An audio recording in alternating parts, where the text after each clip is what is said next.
High, আমি রিয়া। আজ এই সুন্দর শাড়িটাই তোমাদের পেন্টিং করে দেখাবো। চলো শুরু করি। শাড়ি পেন্টিং করার জন্য অনেকগুলো সেটআপ থাকে, আজকের ভিডিওতে সেগুলোই দেখাবো। প্রথমেই শাড়িটাকে পুরো খুলে নেব। তারপর আমি যে ডিজাইনটা করতে চলেছি সেটা একটা পেপারে এঁকে নেব।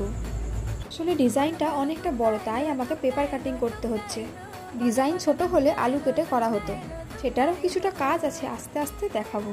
প্রথমেই আমি ডিজাইনটা কেটে নিয়েছি, এরপর শাড়িটাকে ভালো করে আটকে নেব। যেহেতু এখন ওয়েদারটাই এমন, কখন বৃষ্টি কখন রোদ কিছুই বোঝা যাচ্ছে না, তাই কাজটা ঘরেই করতে হচ্ছে। জানলার সাথে ক্লিপ দিয়ে শাড়িটা আটকে নিয়েছি। এরপর ডিজাইনটা শাড়িতে তুলে নেব। এভাবে আগে থেকে পেপার কাটিং করে নিলে ডিজাইনের সাইজটা একই থাকে আর অনেকটা সময়ও বাঁচে। পুরোটা হাতে আঁকতে গেলে মাপের একটু গন্ডগোল হবেই। আজ বরং এতটুকুই থাক।